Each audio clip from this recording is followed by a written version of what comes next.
And then shame day to day around not being able to deliver, like that, what you touched on there, us being overworked and us being, put in situations where it's just completely unreasonable for us to not experience shame. Like I kind of say that all the time in my coaching, is like, it's unreasonable for you in this moment to not be experiencing imposter syndrome or shame or fear or worry, because look at the situation that you're in.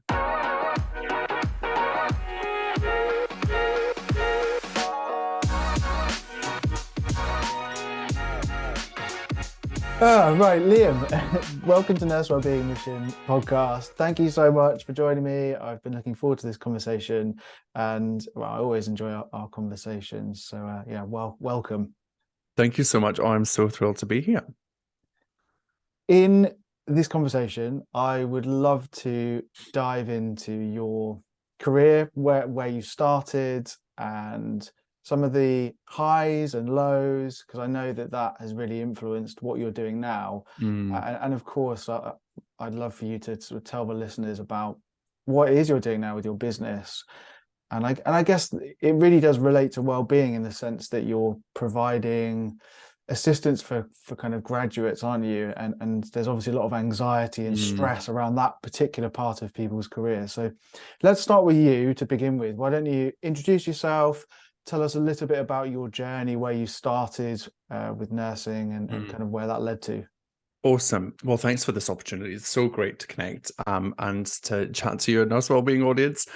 So I'm Liam. I've been a nurse for over 12 years now, if my math's correct. And I graduated in Edinburgh in the UK, and I started my career in a busy acute clinical decision unit. So like really busy kind of ED extension, baptism of fire. I was 19 when I graduated, so I was super, super young. And I was thrown into the world of nursing. And of course, from the get-go, into probably one of the most busiest areas in a busy hospital down in Reading, just outside London. So lots of things were going through my mind at that point. I left home and I was really kind of struggling with coming into the industry and coming in with kind of no support and just being thrown into the mix. So from there, I spent about 1.5 years there, and that's where I noticed my people-pleasing tendencies and all of my high-performing tendencies. I was like desperate to progress and to proceed, and within 6 months of being there, I'd applied for this postgraduate certificate that no one applies for within 6 months. But I was like, no, I'm going to do it. And I got in and I was like, no, I'm just going to keep progressing. And I had this real need to prove myself, I think, because I was so young. I had a lot of people tell me at the time, you got no life experience, you're not going to be a great nurse, is what I heard throughout my whole degree. So I was trying to prove myself. From there, I kind of built my career in critical care. I moved to intensive care. I worked there in the UK for 1.5 years, did a lot of agency work. For NHS nurses listening, I can relate to the low pay and the conditions and having to really struggle every month to make money. I worked, 3 12-hour days a week in my critical care job, and then 2 or 3 days extra as an agency nurse. So I was working, between 5 to 6 12-hour days a week, and I still was on my credit card. I still couldn't make ends meet, and that was 10, 12 years ago. So I can't even imagine what it's like today. From there, I met my partner, who's Australian, and we moved to Australia. We landed in Sydney. And I just thought to myself, I'm just going to take some space, because even 3 years in, I was like, is this really what I want to do? I was kind of over it. And I gave myself a month, and I did barista training and did working in hospitality, and I absolutely detested it. I could not face it. I even tried sales, and I was selling car wash stuff to people. It was so random. And I was like, this is not for me. So I got my APRA registration and got into the hospital system, did agency for 2 years in Sydney, worked all over public, private. That was a real experience, and kind of just kept building my skills. So worked with universities and did lots of different things there. And then we moved to Canberra, where my partner got a job, and I joined the system there. And that was kind of the first time in Australia that I really noticed a really, really bad cultural healthcare system. I took a job in an ICU. I was full-time, and within about 6 months, I dropped to 2, 3 days a week, 3 8-hour days, because the culture was so bad and it was really impacting my well-being and my mental health. And from there, that's when I kind of started seeing a psychologist, right, as a nurse. And I love talking about that because I think it's so important. So from there, started seeing a psychologist, started unpacking my high performing tendencies and this need to prove myself to others, and really started to see that, I did have a choice and that I was in control, and, that I didn't have to be the victim as such, is kind of what I thought of myself at the time. And then from there, I started kind of unlocking some career paths. I started just betting on myself, started just having self-confidence and believing that I could create a nursing career on my terms. And I did that through applying for education jobs. I loved educating people. So I became an advanced life support trainer, taught people how to recognize deteriorating patients for a year. And then just from there, built my career. So medical educator, looked after 150 staff across 5 inpatient acute medical wards, where for years they had had no education and it was a hot mess. And we, really transformed that. And then I became a nurse unit manager, all whilst doing 2 masters. So I say my high performing tendencies stopped. They didn't, and they continue today. But I believe that I use them now for good, and I use them to empower me and other people. But yeah, I built my career up there, and then I got to nurse unit manager, which was my dream job. I always wanted to have a platform to be able to change the culture and influence nurses and our patients. And I got there, and it was hard. Like, it was rough. It was a rough job, and there was just absolutely no support. And on reflection through my whole career, I had no one to go to, no one to guide me, no one to support me in my decision making. No one ever saw my skill set. No one was ever like, you're really great at this, or you're really good at this. And I also then didn't see it. So I burnt out probably 3 or 4 times through my career. I was very depressed and anxious for a while. And I got to a place where I just thought, enough is enough. People need help. And I felt compelled in the experiences that I'd had to be that person that offered help. So I quit my high-paying nurse unit manager job, the security, the stability, and I went all in on creating a nurse career and life coaching service where I help nurses navigate the life and career struggles that they face day to day, and help them see that they have so many options and that they are incredible and that they can do whatever they want with their nursing life and career. And that's my mission now, is to just help nurses across the lifespan. So we help graduates predominantly, but we work with nurses that are 40, 50 years into their career, that are at the end of their career as well. So that's been such an incredible experience to help people just see that they have options. So hopefully that answers your question. That's like 12 years and 3-4 minutes, but that's me. That's my life story. Fantastic. Would it be fair to say that your own experiences of adversity and some of the challenges that you've overcome and working your way through the system have really influenced what you're doing now and your desire to help the nurses in the way that you're helping them? Oh, 100%. I'm just like so compelled to make sure that people don't go through what I went through. I just feel like there's such a gap in the support, the guidance, the mentorship, the coaching for nurses globally, that it's just so, it's preventable. We're in the business of preventing our patients from falling, preventing our patients from doing X, Y, and Z. But we're yet to focus that lens on us.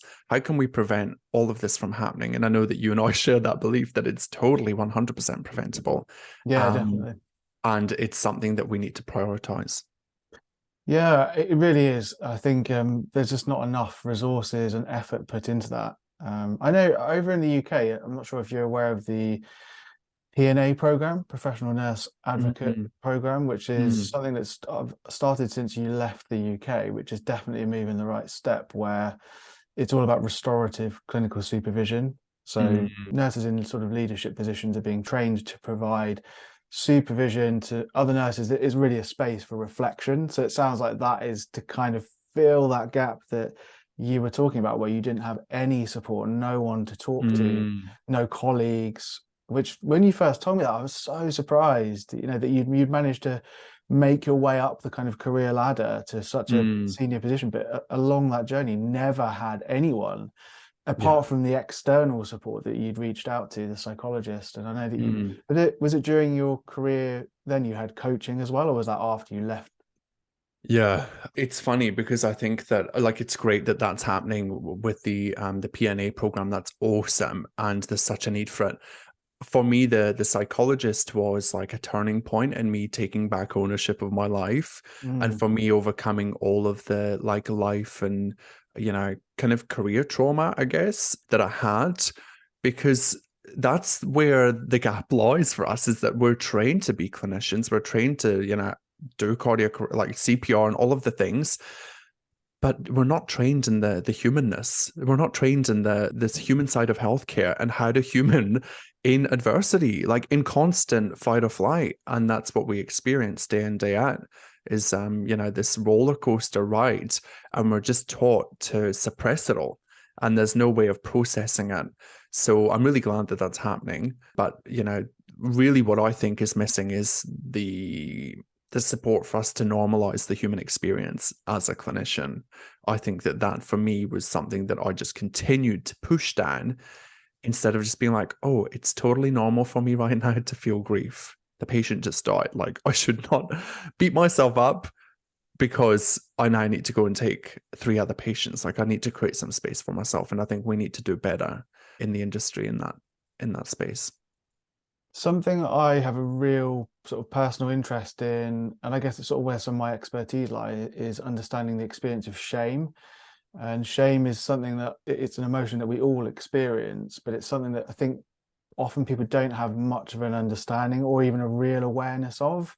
And, you know, it's this feeling of not being good enough. That's what's at its core. And it Mm, really shows up with things like imposter syndrome and comparing ourselves to others when we don't feel like we're doing a good enough job. So, you know, this sort of comes up in this concept of moral distress and mm, moral injury within healthcare, where resources and staffing are just so short that you just don't feel like you could be the kind of nurse that you want to be or provide the kind of care that you want to be. And it's where we're just sort of doubting ourselves, basically. And I know that you've sort of shared before about how you would kind of compare yourself to others. And I'm just curious to sort of know a mm, bit more about your experience, perhaps of shame when you were at those darkest points and things were really hard for you. Did you mm. experience that? Was it about kind of thinking you weren't good enough compared to others? Or yeah, just tell us a little bit about that. Totally. Oh my goodness. Yeah, it's a shame. Like, it's so much shame through the whole process. Like, I think I Mm. had lots of different like flavors of shame, varieties of shame. You know, like, I don't know, like weirdly had shame around being a male in nursing, like, you know, like just Right. standing out and not being part of the pack, you know. Yep. That was something. Being LGBTQIA plus, like that was another thing that just was like felt like another layer of shame. And then like almost shame for being young in the career, like because people would like frown upon me moving up the ladder and there would be chatter behind the scenes.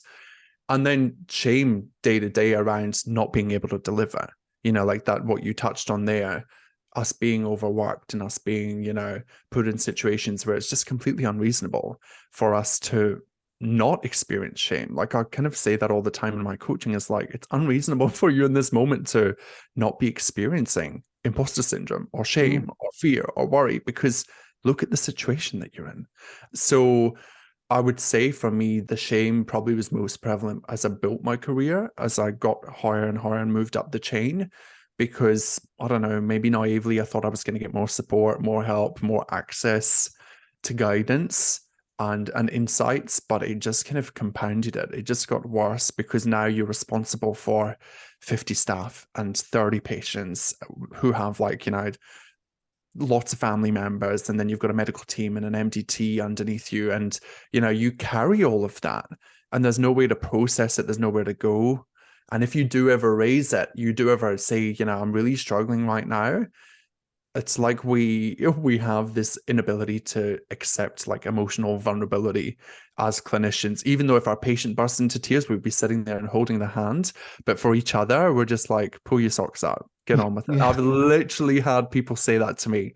I've had people be like, why are you crying, please? One manager said to me, don't cry.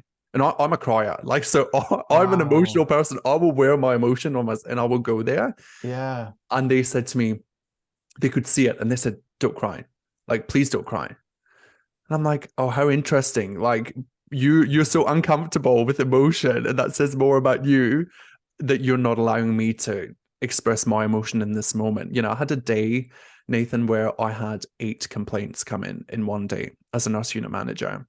and like 2 of them were like Human Rights Commission complaints, and then the rest of them were all like other little kind of micro complaints. But they just came in one after the other, right? Like, and it was just one of those days, Yeah. and I just felt immense shame. I was like, Mm. I am responsible for this team. And of course, my brain made it mean everything about me. Like, it was all my fault. Like, I'm terrible. I'm shit, all of the things. And at the time, I didn't have access to coaching and psychology. And I'd done a lot of work with psychology, but I was like, I was in the moment and I was in the shame and there was no getting out of it. And I remember saying to my manager, I need to talk about this. And that was the person that said, don't cry. And when they left, I, of course, cried. And I went, like, one of my graduates, of all people, walked into my office and was like, hey, Liam, I want to change my roster. And they saw me crying. And I was like, you know what? It's fine. Like, emotional vulnerability is something that I pride myself on. Yeah. And they came and gave me a hug and they were like, oh my God, I'm so sorry you've had such a bad day. And I just was like, oh my God, there are humans that work in healthcare. And a lot of people think that as a leader, as an educator, as a senior, that being emotionally vulnerable is going to like trip you up, or, people are going to think that you're not strong. And I found the opposite to be true. Of course, I didn't spend my days crying, in my office, but I would express my emotion. And it helped everybody see how much I was passionate about the work that we were doing. And it also helped them humanize me and connect to me better. Mm. So I think that we've got that wrong as well. I think we need to feel the shame and experience it. And the team are going to connect to you better if you humanize it and say, hey, well, yeah, I'm a human and I feel shame too. Like, the fact that we had 10 falls this month, it's not great. Like, let's work through it together instead of just brushing it off and being like, let's do better. Next month, it should be 0. Yeah, that vulnerability is really a bridge to deeper connection. And like you mentioned Mm, before, healthcare is about human experience and is ultimately about relationships, isn't it? Like, you work in a team with other human beings, you work with patients who are other human beings. yep. So actually, as a leader, having some vulnerability helps people connect with you, and then that builds trust and rapport. And you, as a leader, you want to influence people and guide them, don't you? And that just doesn't Mm, happen if they see you as some sort of robot who mm, is suppressing all their emotions. And so I really respect you for having that kind of style of leadership, because I think well, as we both know, it's lacking in a lot of places. mm. Thanks for sharing about your experience of shame, though. I think even that just will be so helpful for people to experience, to listen to. Yeah, my personal belief is that actually shining a light on this stuff is just helpful, even at an early stage, to let nurses know, like, you're going to experience shame at some Yeah. point, and this is what shame is. It looks and feels like this. I love that metaphor of like the different flavors of shame. Mm, It shows up in these kind of times, and the more we normalize it and talk about it, mm. the thing that shame doesn't like is honesty and Yeah. truth and speaking about it. And when you do that, it kind of like sort of like melts that icy kind of shamey kind of thing inside us, right? Mm, Um, mm. Yeah. It's really interesting you say that, because I think that I spend a lot of time trying to normalize what I call like nursing negative narrative, like the nursing negative narrative. I'm just like, it's normal. Like, why do we expect like our brains to just be like, oh, nursing is amazing? Because it's not. And we're just lying to ourselves when we try and convince ourselves that it should be different than it is. So if we can normalize that and we can experience the shame and then we can separate it out. And this is like where the work that you and I do, right? And it's like, well, how can we then normalize it, experience it, and not use it against ourselves, not let it stop us from moving forward, not let it throw us into a spiral, where we think that the whole world's going to end. Like, because I've been there, done that for 12 years. That was my story. And now it's like, no, like, when you go for a new job, you're going to feel imposter syndrome. Like, that's totally normal. yeah. Nothing's gone wrong. You will survive. You've been here before. And that in itself just allows people to kind of like consciously wake up and they're like, oh. So I think that that's super powerful for anybody listening. Let's start normalizing the inner chat that we have, and seeing how it's holding us back, but also knowing that it's optional. Absolutely. Something I'm really interested to know is you have spoken a little bit, or I've heard you speak about your experience with psychology and what you did, and it was cognitive behavioral therapy, if I remember correctly, you Yeah. had.